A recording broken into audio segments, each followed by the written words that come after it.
In this episode of the Locked On NBA Big Board podcast, me and Leif Thulin, we will talk about a few prospects that have exceeded expectations. We did an episode last week, or actually earlier this week, about guys that haven't lived up to expectations, but this is the opposite. So find out who has exceeded Leif's expectations. Stay tuned.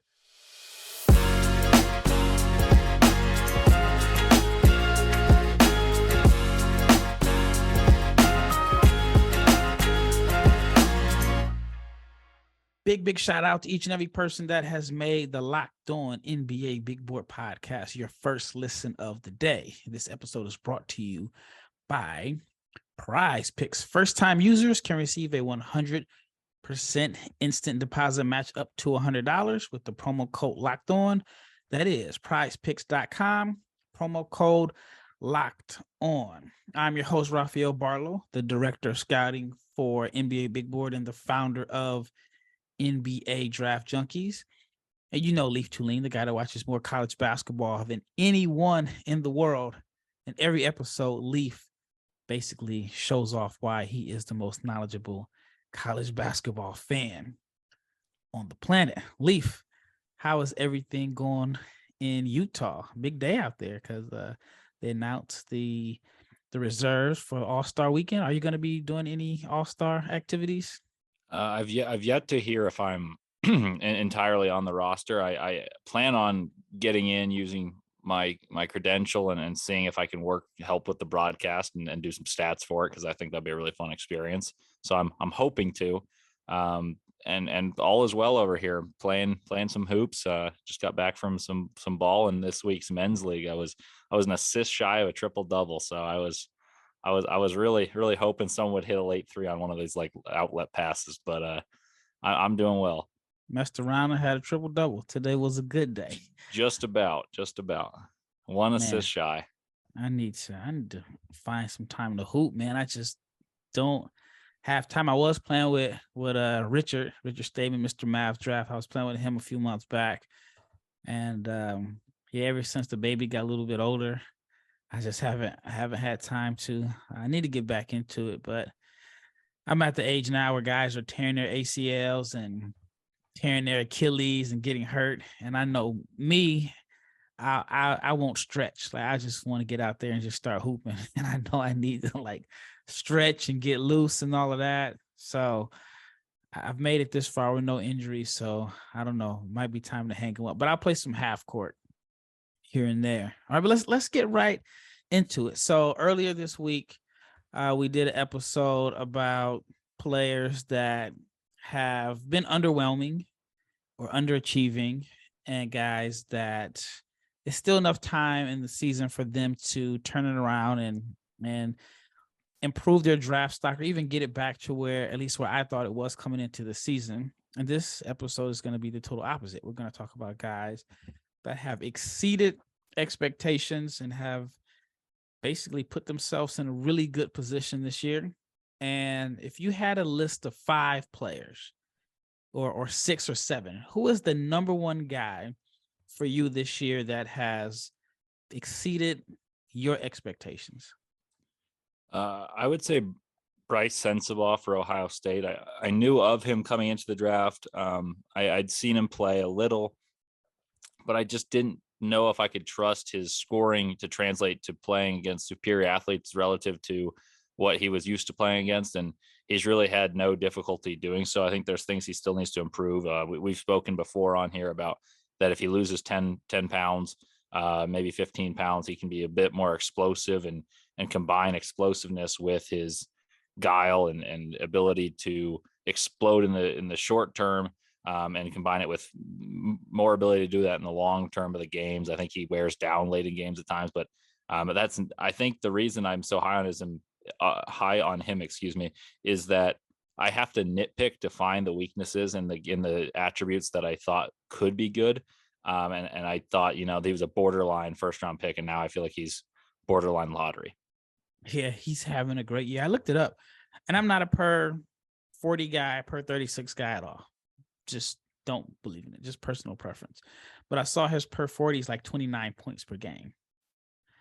If you had to guess what his NBA role would be, like, what do you think? Do you think could be more so used as a 3-point shooter because he's shooting around 47%? Or do you think that he'll be able to play like he's played as like a pull-up shooter and the guy that basically just bullies weaker opponents?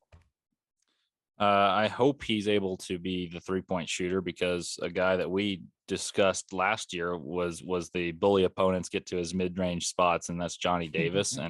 I knew that was coming. As soon as I mentioned my question, I was like, oh man, this sounds like Johnny Davis. But yeah, the shooting is the difference. yeah, they're different. I just wanted to point that I hope he's able to be a guy who punishes you from both levels. I think he's got the chance to be a 3-level scorer, and that's why I think it's important for him to lose the weight so he can get to the rim against NBA level players using speed and agility. And I do trust his jump shot. I don't think he's going to shoot too many mid rangers. I think that's something that Malachi Branham and Johnny Davis are guys from last year that were figureheads of shooting mid-range and having trouble adapting. So I think Sensabaugh's got more touch from 3-point line than either of the first two. Do you have a comparison for him? Not saying that you're the guy that is like the comparison guru, but his game is so unique. Nobody really like comes to mind, but do you have anybody that just kind of comes to mind? Yeah, no, I can't quite get one. I think the thing about comparisons is like they dawn on me while I watch the guy, and I just haven't gotten one because I feel like he plays differently in different games. Like sometimes he'll be shooting threes, and sometimes he'll be going to the rack, and sometimes if the player guarding him is quicker and he's up in his grill, he just backs him down. He's got this intermediate bully ball game that's rare to see, that I appreciate watching. But I think there's more to his game. So the reason he's hard to find a comparison for is because his game blends into the situation necessary for an Ohio State team that, quite frankly, is underwhelming at this point in the year. You know how crazy it is with all the gazillion basketball players we've watched, and there isn't a close comparison to Brice Sensabaugh. Like that's when you have a really unique game, body type, style, just so many different things that you have to have that make you stand out, that you can't even think of a comparison. All right, number 2 on your list as far as guys that have exceeded expectations. So I would say this one, I very much knew more about him than most of the other guys on my list, but we shared this, and we've said this on the podcast before, that we didn't think Anthony Black was going to be very good coming into the year. And my biggest concern about him was how he performs in the half court. Well, Nick Smith's been hurt. He's taken a absolute burden along with Ricky Council. And he does have turnovers. Yes, he can improve his jump shot, but I love the way he's able to get it. He's a walking paint touch. He gets to the rim. He creates for others. Defensively, he impacts the game. He can guard your best player, take him out of a game. He'll rebound. He pushes the pace. So he's the guy that I've circled on my board that I just really enjoy watching Arkansas, even if they're sometimes ugly offensively, just because I love to see the way he impacts the game. And I think he's a perfect guy for my Utah Jazz to take. But he's a guy that I was lower than the consensus coming into the year. And now I'd say I'm either higher on or right on the middle with where most people are seeing him now. And so I'm pleasantly surprised by him, and I really enjoy his demeanor with which he attacks the game. Yeah, I have him as a lottery pick. I had him as a lottery pick coming into the season, but it was more so like, I'm not a big fan, just because I have a personal preference for point guards. I've talked about it before. I like my point guard to be able to get downhill and be a scorer, kind of like a 3-level type scorer. And he is more so of a connective tissue. But the thing that has really surprised me about him is that he gets to the free throw line a lot. I didn't think that was something that I would have never guessed, that he would be someone that racks up free throw attempts. And it's kind of unique because I know a lot of people try to compare him to like Lonzo Ball as this connective tissue, but Lonzo is somebody that never gets to the free throw line, just rarely attacks the rim. And Anthony, it's like he's, you don't want to call him a big time scorer, but it's rare to have a guy that is not a big time scorer, but that knows how to get to the free throw line like he does. That's pretty unique.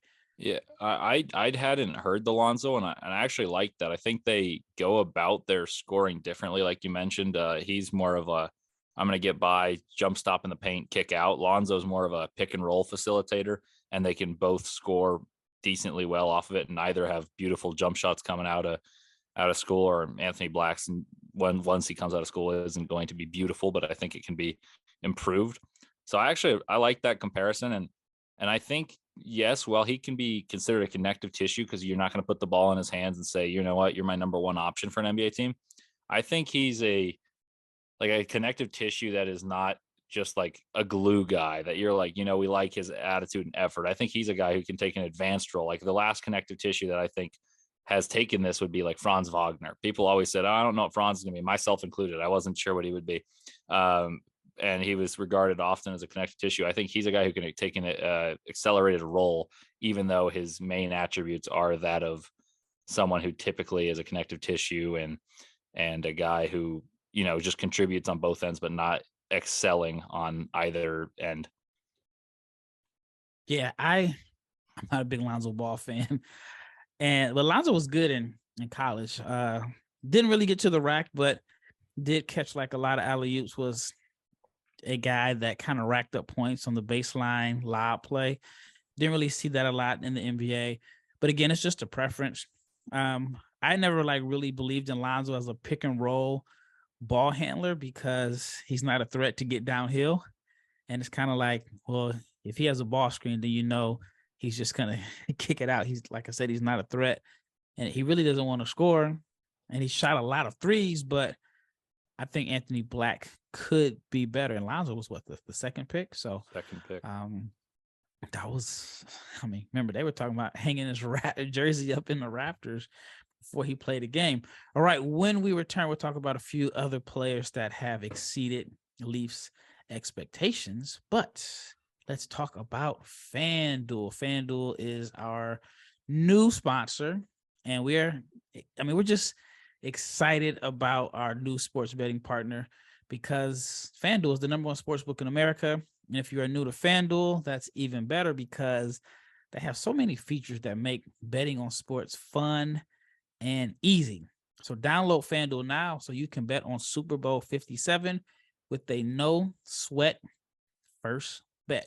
You'll get up to, check this out, $3,000 back in bonus bets if your first bet doesn't win. FanDuel, it allows you to bet on everything from the money line to the point spreads to who will score a touchdown. FanDuel Sportsbook app is safe, it is secure, and it is super easy to use. But best of all, you can get paid your winnings instantly. So join FanDuel today at FanDuel.com/locked-on to claim your no sweat first bet on Super Bowl 57. That's FanDuel.com/locked-on. Make every moment more with FanDuel, the official sports book partner of the NFL and Locked On. Once again, you are listening to the Locked On NBA Big Board Podcast. I'm your host, Rafael Barlowe at Leif Thulin, and we are just discussing a few players that have exceeded expectations. First, it was Brice Sensabaugh from Ohio State, and then Anthony Black from Arkansas, two freshmen. All right, who is number 3 on your list of guys that have exceeded expectations?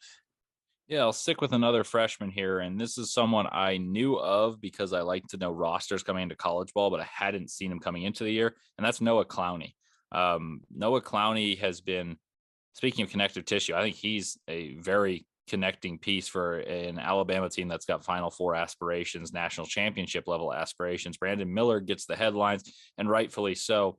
But Noah Clowney has played an integral role where he can space the floor in offense. He can switch multiple positions on defense and really has excelled at all facets of the game for an Alabama team that has thrived using length and activity on the defensive end. And even though that's not been their calling card too much in recent years, I think he's really transcended that kind of stereotype that Alabama is just an offensive school.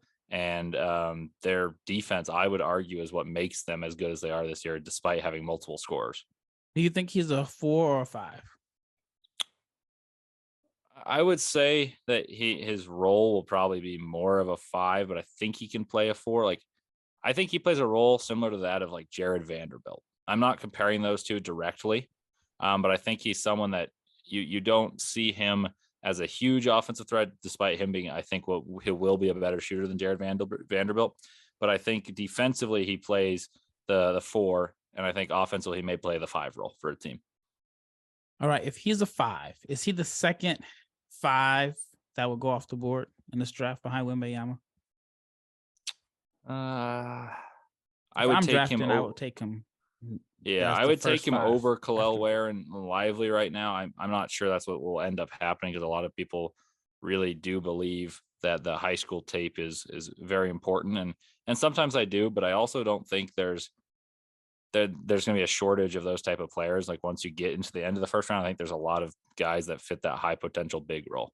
Yeah. Now I believe in the high school tape.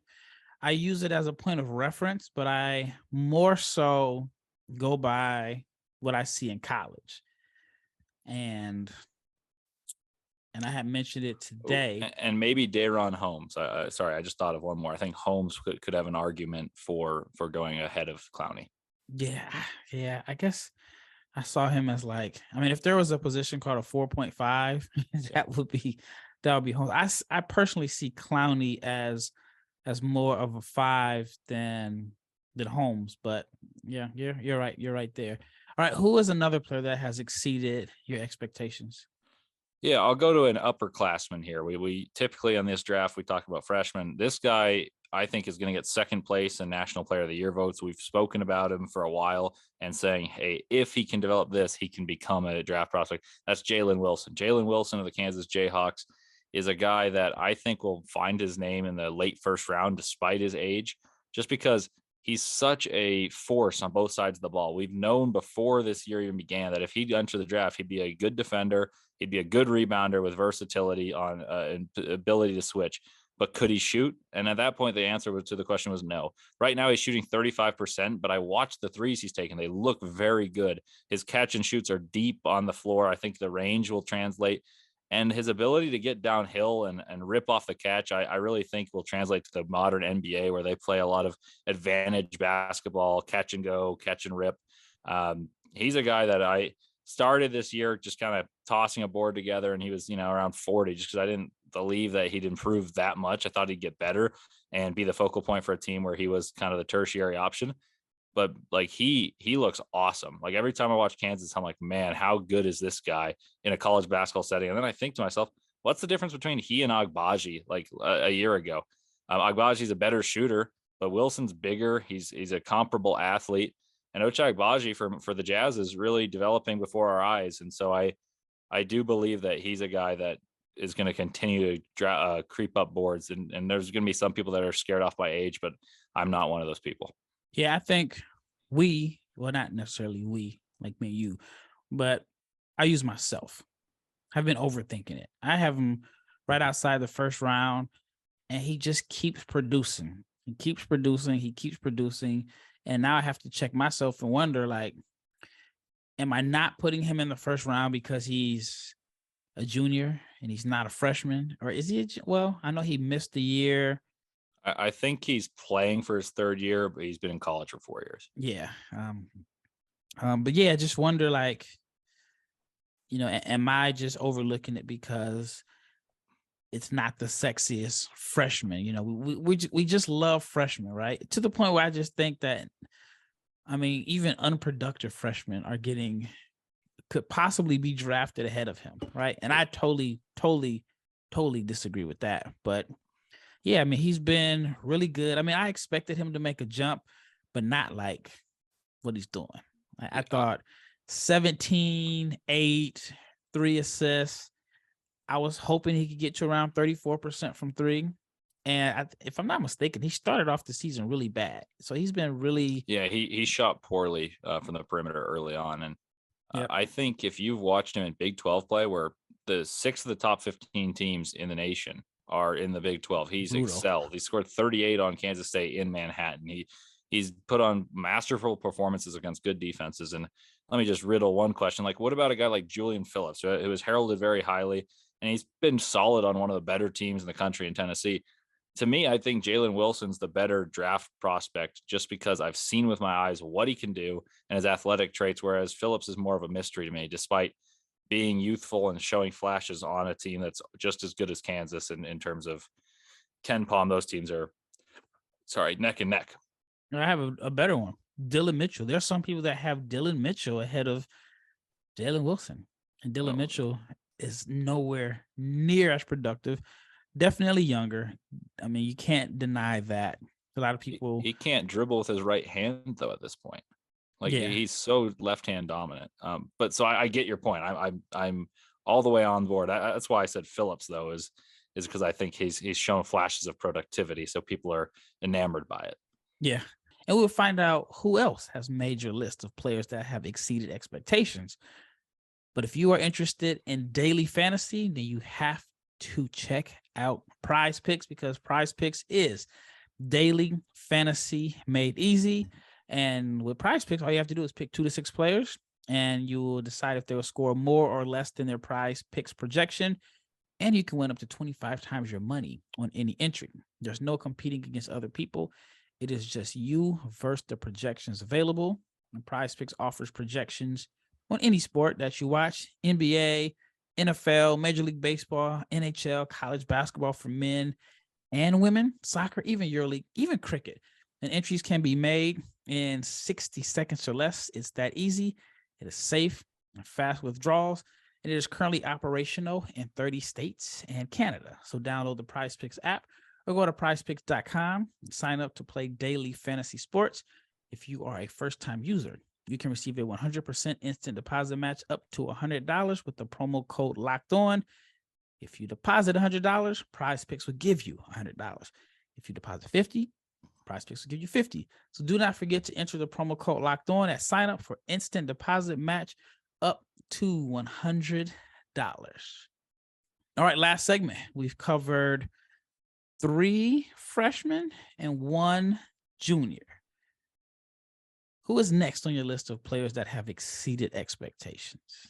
A sophomore by the name of Maxwell Lewis, who I had on my board mostly because I'd seen others that do what we do have him as just kind of a guy that could be in the second round because they saw traits. Well, right now he's on the borderline of my lottery, and I watch him and I'm torn, but I see that he's significantly better than I thought he would be entering this year. The reason I'm torn is because he gets to the rim with ease. He hasn't finished very well. His shot's fine, and his defensive effort, we've spoken about this before, is I can see him being good on defense if he applied himself, but at times he doesn't apply himself. And I wonder if I'm just imagining it to make him a more holistic player and a prospect that could be a team like the Jazz could look after. And as a fan of the Jazz, I wonder, like, would he be a guy I'd be interested in? Can he have some of that same leap that a guy like Jalen Williams took for the Thunder, because he's taking such a role in college and all of a sudden he's playing a role as a role player in the NBA, and he excels at it. And I've thought to myself about that. So I'm torn in terms of that, but there's no denying he's excelled my expectations. He's about 19 points a game. He's a wiry 6'7", 6'8" scorer who gets to the places on the floor with both athleticism and guile, and I'm impressed by his game. So you don't think he finishes well at the rim?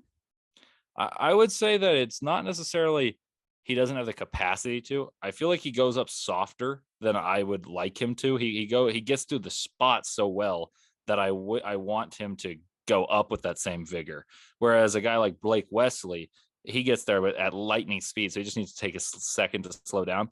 For me, he looks so under control, but then he misses, and he lacks the alacrity going up. Like he doesn't have the energy going up to the rim that I would like to see. But I wonder, like, I've said this before, if you can get there, I trust them to learn to make it. So I wonder if I'm nitpicking on him, but at the same time, I don't think I'm being too harsh on him, since considering I've got him at 14 on my board. If you had to guess what percentage he's shooting at the rim, what would your guess be? 72. Well, 65. And he's in the top 90 percentile in college basketball. So he is an elite finisher at the rim, just based off the numbers. He's in the 90 percentile, 1.4 points per possession. He has 21 dunks, and he is shooting, which is good. But if you take away the dunks, he's at 58% on layups, which is still in the top 84 percentile in the country, which it was at 74 at one point before they got into conference play. I would say I'll preface it by saying I think that when he goes downhill, he decelerates to a degree that makes it harder. And I wonder against better athletes if his finishing style gets impacted. You want him to bang on guys. That's what you want. I mean, ideally that would be awesome. But I mean, for instance, anyone who knows me knows the floater is my favorite shot, but I typically don't like prospects to do that because I think that they've got the athletic ability that I lack. So you don't like Nick Smith Jr.? I'm a little lower on him than most, but I do love a good floater. Nick Smith has an excellent floater. But there's a guy, you're probably familiar with him in the Pac-12, KJ Simpson, who I think has a really nice floater game. All right, is there another prospect that has exceeded your expectations? Another guy that I've got high on my board is Jett Howard, but I think I knew why I'd like him, and I think I'm going to lower him later, and I'll explain that. And that's because he's tall, he's big, and he can really shoot. And there's a few instances where he shows wiggle, but his feet are not quick defensively, and he does not rebound. And he does, yeah. That was the other part. There's no physicality for his big base. And so it comes in factor as a rebounder in terms of boxing out. It also matters, like when he goes downhill, he is one that it's a jump shot. He crosses into a jump shot. So he's one. And then one I had no idea about was Taylor Hendricks. I've said this before on here. I didn't know who he was. And then I looked at the box score against Florida State when I wanted to watch Matthew Cleveland. And I was like, man, this guy's pretty good. Like, I'm going to keep tabs on him. I've watched him play Houston twice. I've seen UCF play USF, and that's Southern Florida versus Central Florida. There's a lot of USFs out there. But I watched four or five games of him, and there's been a couple that have been really productive and a couple that have been bad, but both of them show me about equal amounts of flashes. Like, man, that guy at 6'9" and 18 years old can run the floor like that, and he can jump like that. Shoot. And he'll just, and then, yeah, that's the other thing is sometimes he shoots very well. And against Houston, which is the biggest test, he has not shot well, but he'll still leave me with a lasting impression. So he's a guy that I expect I'll move up come draft time. Right now, I've got him at 27. Did you see the first Houston game or the second? I've seen both of them. Okay. I know the first one was kind of brutal. Yeah. And the second one was a little bit better. I would say they gave me like similar levels of lasting flashes, though. Because you miss shots. Like it happens. Like we want everyone to shoot lights out every game. But he wasn't good shooting the ball against Houston the first one. The second one, he made a few more shots. But I would say the fact that he was able to compensate for his lack of shooting ability in that first game with the motor and energy and just trying to make up for it almost on the defensive end against a guy like Jarace Walker, who's regarded as a lottery pick, that really impressed me with his just mental fortitude. And then in the second game, he showed a little bit more shooting flashes and he was able to bang with the physical bodies of Houston, and that impressed me. Yep. So I got another comparison for you. So you said how usually it just comes to mind when you're watching guys, right? Mm-hmm. Who was the player that came to mind? Because I have one for Taylor Hendricks for me. I don't know if I thought of anyone for him, but I'm assuming that we're the same archetype is going to be there. So I'm curious. So for me, when I watched him, it was against Florida State. It was that game. And I was like, if this guy puts it together, he could be Chris Bosh. Not well, I'll put it like this. Yeah. Not as good, but I mean like a Chris Bosh light. You know, I can see what you're saying. The part I'd nitpick, and this is obviously like Bosh was a top 5 pick. This is likely going to be a 20th pick, but I understand the validity of it. My thinking that's different is I haven't seen him do what Bosh does like in the mid post. And part of what made Bosh so good is he was such a good like rotational defender, anchoring defenses, and his ability to like jab and go to the rim was super underrated because most people think of like Miami Bosh. Yeah. And I was young for Toronto Bosh, but I loved watching him play, and he'd get to his left and he'd lean into you and he'd bang and put a ball off the glass. I can see what you're saying in terms of the way he'd step out and the way he's built. I'm just curious to see if he kind of can captain a defense and if he can put anything together for beyond a catch and shoot guy in the NBA. Yeah, I think he shows flashes of ball handling. I don't think, well, obviously he's not going to have the face-up opportunities that Bosh has, just because it's kind of frowned upon in this era. But as far as just he's a good athlete. The way he moves, he'll be able to maybe switch between a 4 and a 5. I know I read an article where Bosh said he wishes he shot more threes. And I think if Bosh was playing in today's NBA, obviously the mid-range would be minimized, but he'd be more of a pick and pop guy that would attack closeouts on like straight line drives. And that's where I think Hendricks could end up having a role as your pick and pop 4 or 5 that with a hard closeout, he can get to the rim in 2 dribbles and finish there. So I like him. I have him, I want to say I have him like 19 or 20. On my last mock, I had him going to the Knicks. And the way there was Tankathon was a week or 2 ago, the Knicks had the 19th and the 20th pick. So I had him going to the Knicks. I just don't remember if it was 19 or 20. Do you prefer him or Clowney? Those are 2 guys that have, I mentioned them both in this, that have ascended up my board.